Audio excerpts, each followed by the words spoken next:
Vamos lá, querido, você já abriu a palavra do Senhor no livro de Gênesis, não é difícil, é o primeiro livro da Bíblia, capítulo 22, apenas o versículo 1 e 2. Esse texto bíblico, ele é para a mensagem de hoje, vai estar no livro de Gênesis, vamos lá?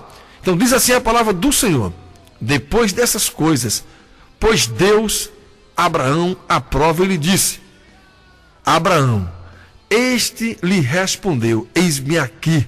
Acrescentou Deus: toma teu filho, teu único filho, Isaque, a quem amas, e vai-te à terra de Moriá. Oferece-o ali em holocausto, sobre um dos montes que eu te mostrarei. Querido, essa é a história da grande provação de Abraão. Ao longo da jornada desde a terra de seus pais até a terra que Deus lhe mostrou, o Senhor foi preparando Abraão para o grande momento. O processo educativo, amado, de Abraão envolveu escorregões, momentos dramáticos, tristes, momentos em que ele sentiu que nunca conseguiria alcançar o ideal de Deus. Meus queridos, na Bíblia achamos histórias maravilhosas de homens como Enoque, cuja vida não há registro de quedas e que finalmente foi transladado vivo para os céus. Mas enquanto carregamos a natureza pecaminosa, lembra da palavra de ontem? Que trazemos conosco desde o dia em que nascemos, muitas vezes seremos tentados, enganados e cairemos.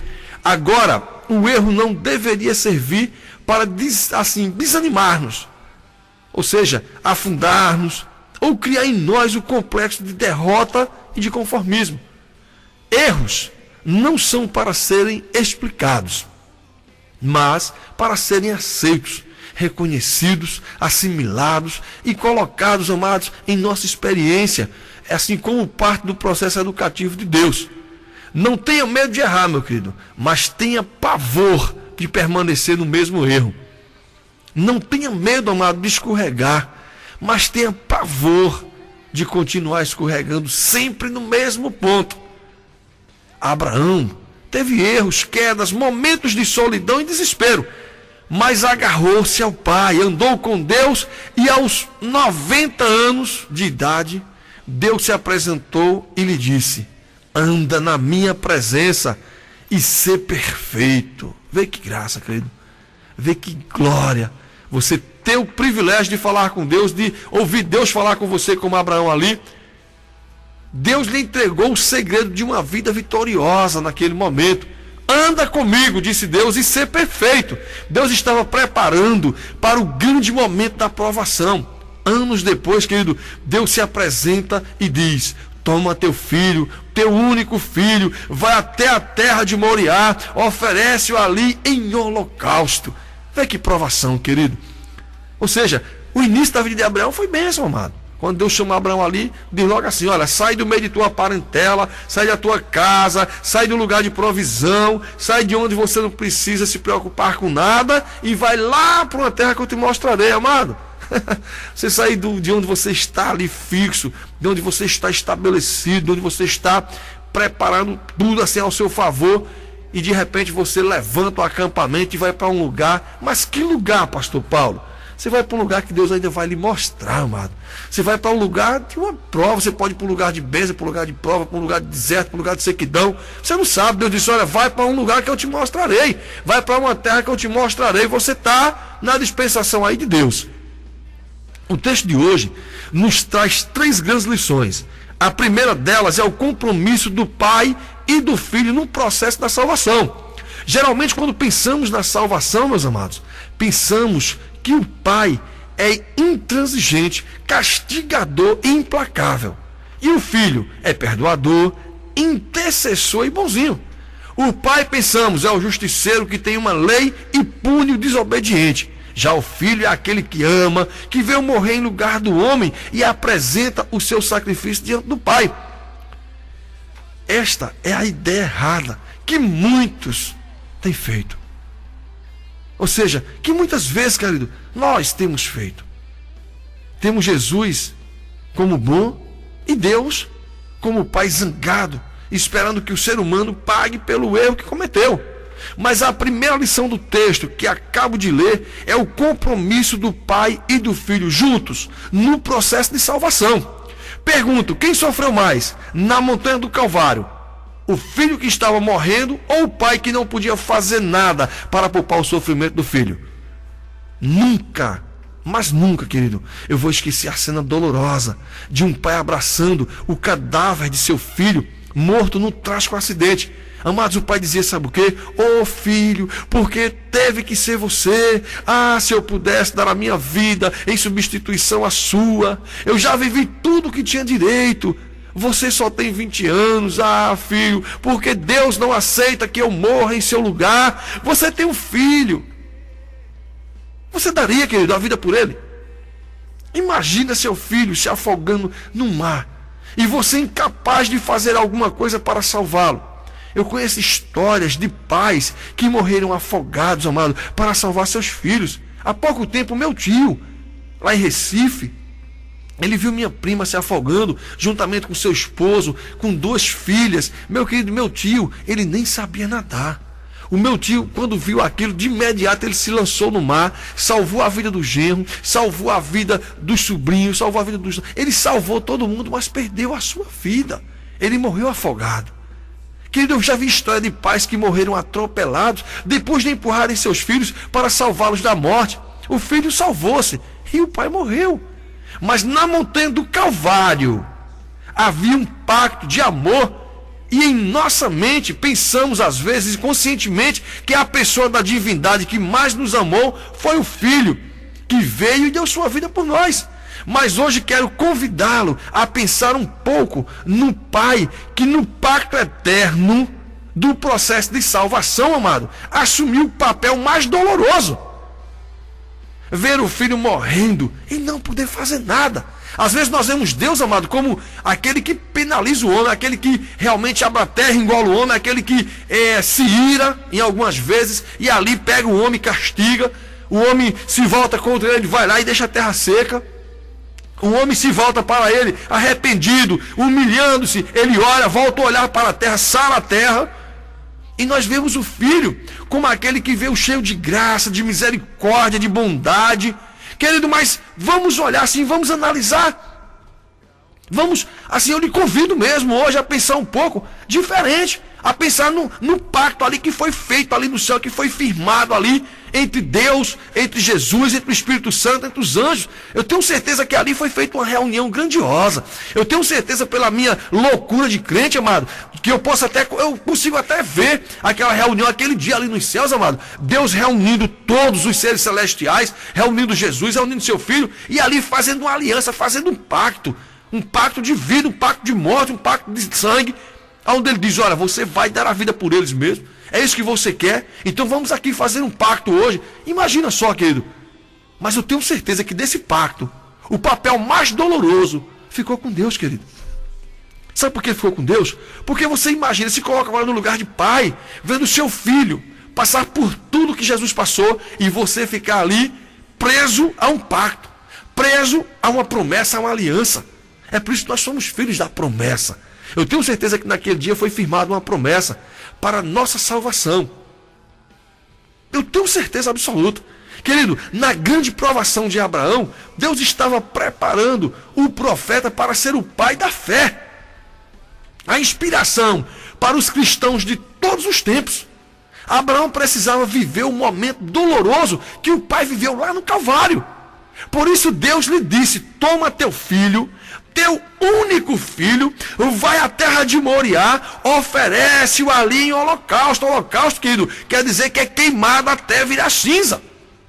Não é você queimar seu filho e ficar chamuscado e depois comer a carne como fazia os holocaustos naquele tempo. Não, amado. Holocausto significava, amado, queimar até virar cinza. É você oferecer o sacrifício queimado a Deus até virar cinza, virar pó. Aí você imagina, Deus diz, toma teu filho, teu único filho, vai à terra de Moriá, oferece-o ali em holocausto. Automaticamente, meu querido, Abraão sabia que o seu filho, aquele amava, o seu único filho, o filho da promessa, iria virar cinza, meu filho. Lá em Gênesis 22:2 fala isso. Ele iria virar cinza, meu amado.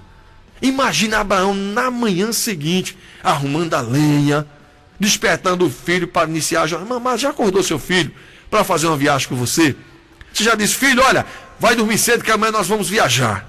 Eu digo porque o pastor Paulo de vez em quando faz isso na minha casa. Olha, filho, amanhã nós estamos viajando aí, viu? E Clarinha corre logo, entra no quarto e vai, fica logo ansiosa, prepara a bolsa, se ajeita. Querido filho, quando é jovem, rapazinho, independente do sexo, se é mulher, se é homem, se é filho ou se é filha, quando o pai diz, olha, amanhã nós vamos viajar, arruma aí tuas coisas aí, amado, ele quase não consegue dormir à noite. Para nós que somos adultos, é normal dizer, eu vou viajar amanhã. Agora se coloca no lugar de Abraão naquele dia. Abraão está fazendo aqui o papel de Deus quando fez um pacto eterno com Jesus, ou seja, um pacto eterno num processo de salvação com seu filho. Meu querido, Abraão ficou com a parte mais dolorosa. Imagina só, Abraão chegando na manhã seguinte, levantando cedinho, acordando, ou seja, despertando o filho para iniciar a jornada. Amado, esse jovem deve ter pulado da cama com alegria, já devia estar com a trouxinha ali arrumada, com as suas roupinhas ali dentro. E ele de repente vê o pai dele arrumando lenha, vê o pai chamando os servos, vê o pai já preparando as mulas para carregar, chamando os servos para acompanhá-lo. Imagina, querido, 3 dias de caminhada, subindo um monte, sem poder falar nada para o filho. Imagina o sofrimento de Abraão, se coloca no lugar de Abraão. É por isso que eu te convido hoje a ver por esse prisma, por esse olhar de pai agora. O pai que fez uma aliança, que tem um pacto.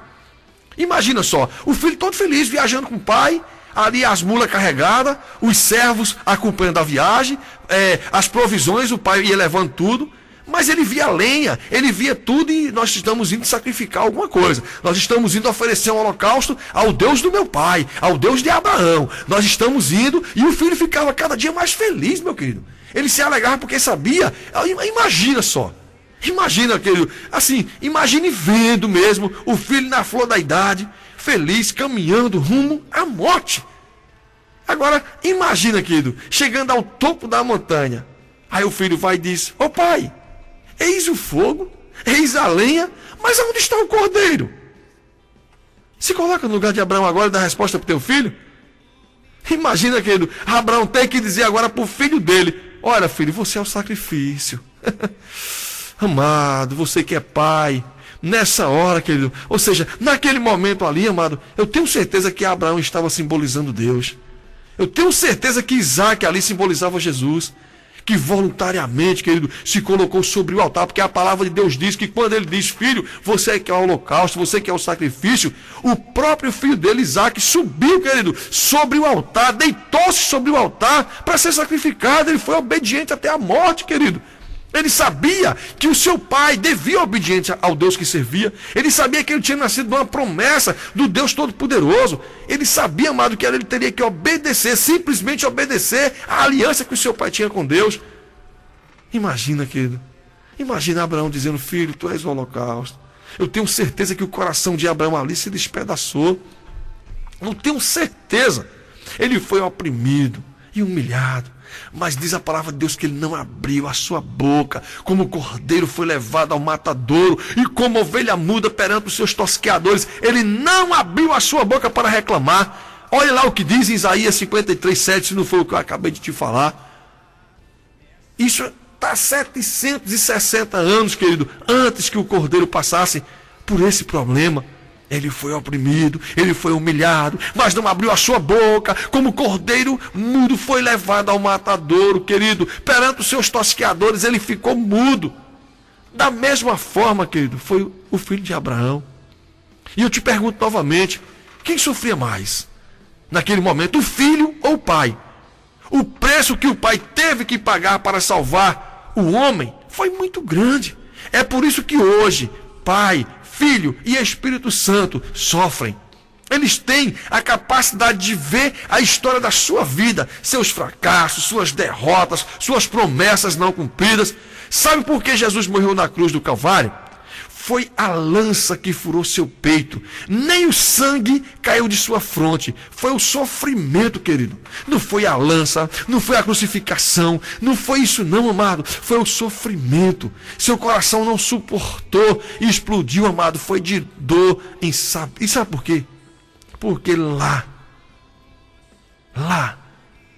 da cruz, Jesus olhava para nós e perguntava: filho, estou fazendo tudo isso para salvá-lo e você está se perdendo. Diga-me, que mais você quer que eu faça? Estou dando o máximo que posso dar. Neste momento, carrego em mim todos os pecados da humanidade e de repente vejo uma cortina entre meu pai e eu. Não consigo enxergá-lo. E apesar disso tudo, você está se perdendo. Diga-me, que mais quer que eu faça? Agora imagina, querido, o pai vendo seu filho amarrado pela humanidade, cercado de sombras, clamando: Deus meu, por que me desamparaste? Por que me abandonaste? Imagina, querido, a agonia de Deus naquela hora. Imagina o véu ali, fechado entre ele e o filho. Imagina a cortina. Sabe o que é isso, querido? Ali é o pacto. Ali está a aliança. Está formado, querido, uma aliança eterna. Imagina só o filho embaixo na cruz, no mundo. Deus meu, por que me desamparastes? Elohim, Elohim. Quem lembra, querido? Em outras palavras, ele estava dizendo, sabe o quê? Pai, meu pai, por que estás me abandonando? Imagina o pai olhando para o filho e dizendo: filho, eu não te abandonei, eu estou comprometido com você na salvação do ser humano, eu estou aqui, lembra-se da aliança, lembra do pacto que nós fizemos. O problema é que neste momento a sua humanidade o impede de enxergar.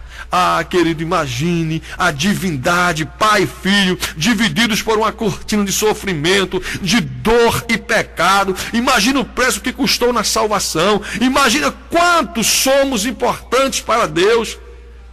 É por isso mesmo, que você não tem o direito de sentir que não vale nada, de sentir-se o pior das espécies. A consciência pode dizer que você não vale nada, porque está vivendo uma vida completamente distante de Deus. Mas se você não valesse nada, a divindade não teria vivido aquele momento terrível de separação entre pai e filho, ambos comprometidos num pacto maravilhoso de amor pelo homem, ambos vivendo o momento mais dramático do universo. Ah, se você não valesse nada, teria acontecido tudo isso? Nunca, meu querido. Aí está escrita a história de amor de Deus pela humanidade. E se Abraão tinha que ser o pai da fé, teria que viver, querido, a experiência do Monte Moriá.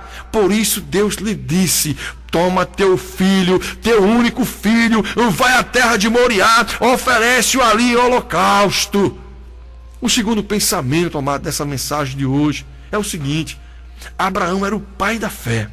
E fé, querido, envolve obediência. Não existe fé autêntica sem obediência. Uma das coisas que muitos cristãos não estão conseguindo enxergar é isto.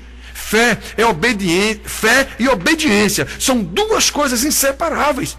Fé não é somente louvor, ela envolve também obediência absoluta e completa, mesmo que o que Deus pedir seja aparentemente incompreensível.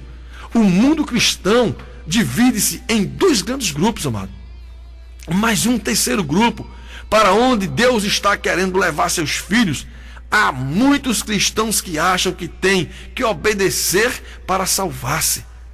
Estes obedecem pensando que a salvação será o diploma que Deus vai lhe dar porque obedeceram. Muitos cristãos sinceros e honestos, com a Bíblia aberta, acreditam que têm que obedecer para poder ser salvo. Ah, queridos, eu quero dizer que lamento mesmo dizer que isso é uma heresia. Você pode até dizer que o pastor endoidou agora.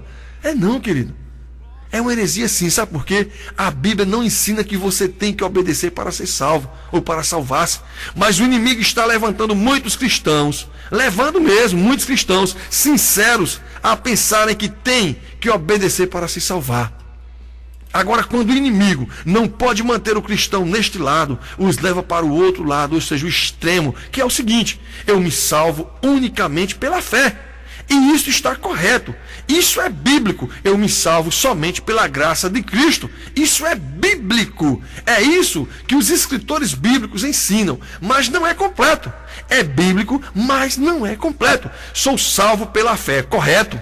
Então, agora não preciso mais obedecer? Não preciso cumprir mandamentos, nem guardar a lei de Deus? Meu querido, fé envolve obediência. Obediência a quê? A vontade de Deus, expressa onde? Em sua palavra eterna. Veja o que diz Isaías 40, versículo 8. Seca-se a erva e cai a sua flor, mas a palavra de nosso Deus permanece eterna. Fé envolve obediência à sua palavra. A fé não me autoriza a criar um tipo de vida cristã que se acomode à minha maneira de pensar. A fé, pelo contrário, me constrange a submeter minha vontade à vontade maior de Deus, expressa em sua palavra. O inimigo fará de tudo para levar os cristãos a este lado. Tenho que obedecer para me salvar. Ou então, ao outro lado, sou salvo pela fé em Cristo e não preciso obedecer nada. Mas Jesus está querendo levar seu povo a um terceiro lugar. Sou salvo pela fé em Cristo unicamente. A minha obediência não vale nada para a salvação. A salvação é unicamente pela fé em Cristo. Mas agora que estou salvo, me deleitarei em fazer a vontade de meu Deus, registrada na sua palavra. Se me amais, guardareis os meus mandamentos. João 14,15 diz, querido. Se me amais, guardareis os meus mandamentos. Percebe o que este versículo diz? Se me amais, guardareis os meus mandamentos. Agora, se não me amais, então não quero nada de você. Há muita gente desesperada em obedecer, em guardar, em cumprir, mas não tem uma experiência de amor com Cristo.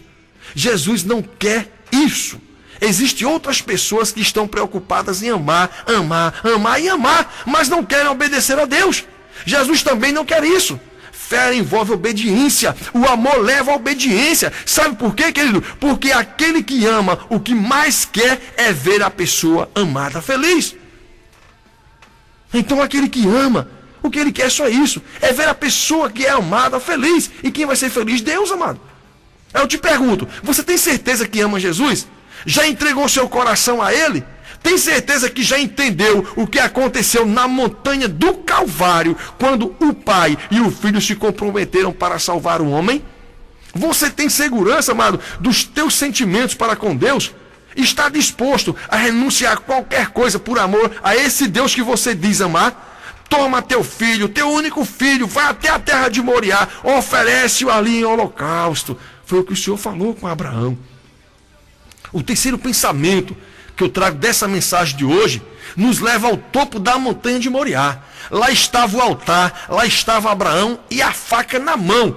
Até aquele momento, Abraão, o pai da fé, carregava em seu coração a esperança de que Deus lhe diria: Abraão, para! Aliás, desde que saíra de casa, Abraão orava e orava em seu coração e dizia: Senhor, eu sei que tu me pedistes isso, mas por favor ajuda-me, mostra-me outro caminho, peça para que eu faça outra coisa, mas por favor, Senhor, não peça isto. Passou um dia, nada. Passaram-se 2 dias, nada. Ao terceiro dia, avistou a montanha. Deixou os servos no caminho, pegou o filho e a lenha e continuaram a caminhada. A todo momento, Abraão ainda tinha esperança, amado, que Deus entrevisse. Mas chegaram à montanha e nada. Abraão, sei lá, abriu o coração ao filho e nada. Abraão colocou o filho sobre o altar e nada, meu querido. Levantou a mão e nada. Ah, querido, esse é o caminho do cristão. Meu amado, Esse é o caminho do cristão, sim. Sabe por quê? Porque quando Abraão pensou que chegara um momento fatal, quando já não havia esperanças humanas, quando todas as suas esperanças estavam esgotadas, sua fé iria até o fim, até a obediência final, até a morte do seu único filho. Mas quando sua mão estava para cair, o anjo do Senhor bradou, aleluia: Abraão, para! Eu queria saber até onde ia chegar a tua fé.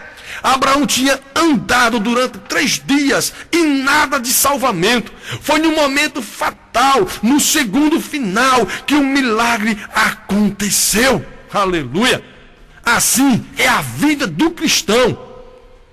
Quem sabe você é alguém que está orando há muito tempo por um milagre. Há muito tempo você vem pedindo a Deus esse milagre. Espere um pouco. No segundo fatal, quando você achar que sua vida faliu, quando você achar que já não tem mais nada a fazer, que chegou a morte, que está tudo perdido, que não há mais esperança, quando, como ser humano, você olhar para todos os lados e não ver saída, aí a voz de Deus aparecerá e dirá: filho, até aqui. Eu queria saber até onde você chegaria, Aramassúria. Amado, é isso aí que Deus faz. Deus nos prova, querido. Amado, de repente, Abraão olhou para todos os lados e lá no meio do mato estava, querido, um grande cordeiro. Aleluia. O cordeiro, amado, sempre foi a saída para o problema do ser humano. O cordeiro sempre foi a resposta quando tudo estava perdido. Quando não há esperança, quando não há saída, quando não há luz. Quanto prometemos e não conseguimos.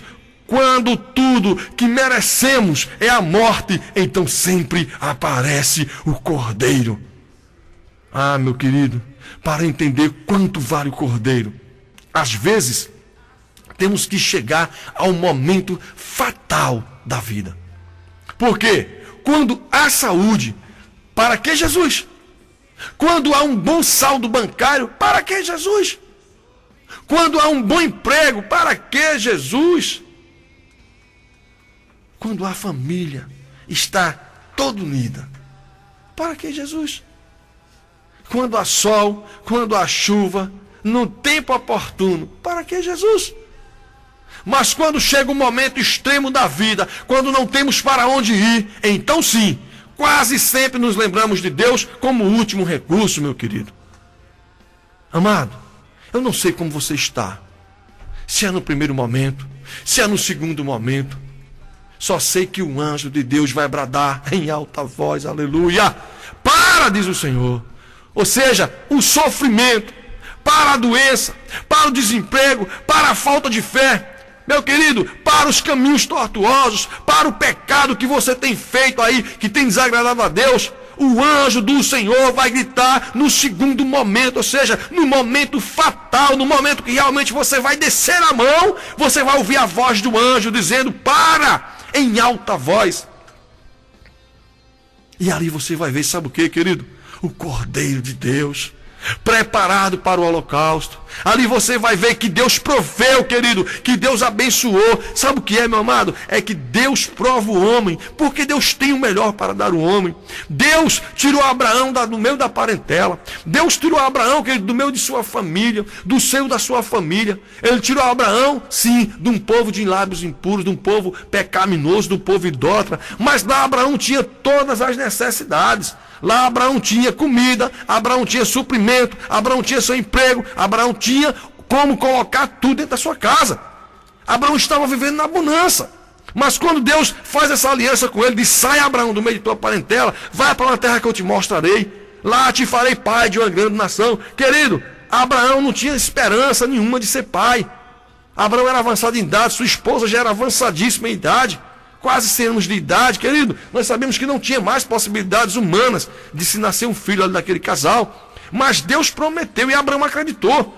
Esse é que é o segredo, é a chave da vitória, meu querido. É você acreditar na promessa do teu Deus. É você saber que Ele vai suprir. É você ter a confiança e a convicção que Deus vai suprir aquilo que Ele te prometeu. Nós vemos hoje muitos crentes, muitos irmãos, muitos realmente pessoas que se dizem convertidas, meu querido, vivendo aí de maneira que nem parece, nem de longe. Pessoas que você olha e diz, você é crente? É difícil, amado. Sabe o que é isso? Sai do meio da tua parentela, vai para uma terra que eu te mostrarei. É acreditar, é você ter fé. Fé, querido, é aquilo que não se vê, mas o que se espera. É o firme fundamento, ou seja, eu me fundamento naquilo que eu não vejo, mas do que eu espero que aconteça em minha vida. Isso é fé, querido. Abraão foi tido como pai da fé, sabe por quê? Porque ele acreditou em Deus. Abraão teve a certeza que no momento exato Deus ia aparecer, Deus ia intervir a seu favor. Imagina 3 dias de sofrimento. Eu tenho certeza que desde o dano na noite anterior, antes da viagem, Abraão começou a pagar o preço. Se coloca no lugar dele como pai e tu vais começar a sofrer antecipado. Eu quero ver qual pai quer ver um filho ser morto. Quero ver qual pai quer ver um filho sofrer. Amado, você estando na graça, estando na bênção, na bonança, para que Jesus? Para que é que Jesus vai servir nessa hora? Agora entrar na prova, Jesus me acorda, Jesus misericórdia, Jesus vem em meu socorro e meu favor. Eu quero te dizer sim, que você está no Monte Moriá, que você está aí no Monte Moriá da tua vida, no Monte Moriá do pecado, no Monte Moriá, querido, do sofrimento, da doença, do desespero, no Monte Moriá da depressão. Amado, é fim de tempo. Você está sim no Monte Moriá, você está com o braço estendido, você está com a lenha já posta no altar, você está com tudo preparado para o sacrifício, meu querido. Mas eu quero te dizer nesta noite, olha, escuta a voz do anjo bradar em teu favor. Olha para dentro do mato, você vai ver, você vai enxergar aí um cordeiro de Deus a teu favor. Querido, é fé, meu amado. Nessa noite eu tenho certeza, em nome de Jesus, que Deus vai te dar a vitória, que Deus vai te abençoar, que Deus vai acabar o sofrimento, que Deus vai arrancar essa doença, Deus vai trazer o emprego, Deus vai trazer o emprego de volta, entendeu? Nessa noite, meu querido, Deus vai te abençoar. O que falta, meu querido, é fé. É você realmente tomar posse da palavra de Deus nessa noite, essa palavra maravilhosa. E você aí que nos ouviu, aí eu tenho certeza que foi tocado por esta palavra abençoada, uma palavra maravilhosa. Uma palavra assim que nos traz, querido, a saber com quem estamos andando. Ou seja, devemos andar sim na presença de Deus. Devemos estar sim na presença, na dispensação de Deus. E nessa noite eu quero te convidar para orar comigo. Eu quero te convidar nessa noite a aceitar a Jesus. Você que não aceitou ainda, que você não tem o Senhor. A palavra de Deus diz que só tem um caminho, querido. Só tem uma maneira de se chegar até o Pai, até Deus, conhecer o céu. Só tem uma via, que é Jesus, o Salvador. Ele diz, eu sou o caminho, a verdade e a vida. E ninguém irá ao Pai, a não ser por mim, diz o Senhor Jesus. Então não há outro caminho, não há outra verdade, e não terá outra vida, querido, a não ser por Ele, não. Então nessa noite eu te convido. Ele diz que aquele que me confessar, diz o Senhor, perante os homens eu o confessarei, perante o meu Pai que está nos céus. Você quer ser realmente confessado diante de Deus? Você quer ver o seu nome lá nos céus escrito no livro da vida? Olha, aceita Jesus nessa noite. Vamos fazer a oração comigo, a oração da fé, a oração da confissão. Só para aqueles que querem aceitar Jesus nessa noite. E você que estava aí, afastado, você que caminhou, em direção a Moriá, a terra de Moriá. Você que já subiu o monte Moriá, você que está lá sobre o monte, no último, no segundo ponto aí do sofrimento. Você que está aí com a mão estendida, já com a faca para sacrificar o holocausto. Eu quero te dizer, olha, faça essa oração comigo, volta para Jesus nessa noite. Mais uma vez, faz o voto de fé com Jesus aí, para que o Senhor possa, assim, ter misericórdia, salvar a tua vida e fazer bradar em alta voz, em bom som. Para! Hoje é noite de parar, querido, com o que você está fazendo. Então eu te convido a fazer essa oração comigo. Pai, eu te aceito como o Senhor e Salvador da minha vida. Perdoa todos os meus pecados nessa hora. Escreve o meu nome, Deus, no livro da vida, para que dele eu não saia jamais. Deus, para o meu sofrimento, para essa doença. Deus, para o desemprego. Deus, para a falta de fé. Deus, para essa caminhada de sofrimento, para esse deserto. Olha, Deus está colocando nessa noite um cordeiro que foi morto e reviveu para ser sacrificado em favor de você nessa noite. Vamos orar agora todos que ouviram a palavra. Pai querido, obrigado porque no Calvário esteve a expressão plena de teu amor por cada um de nós. Mostra-se que nos ama a ponto de sacrificar o teu único filho, mesmo no segundo momento. O Senhor não mandou o anjo fazer parar, mas o Senhor deixou se cumprir o que estava escrito, que ele daria a vida no madeiro por amor de cada um de nós, e sobre ele levaria todo o pecado da humanidade. Obrigado pelo teu amor. Obrigado, Deus, pela tua criação. Obrigado, Senhor, por se manter fiel até hoje para com o teu povo. Em nome de Jesus. Amém. Tua cruz, teu sangue.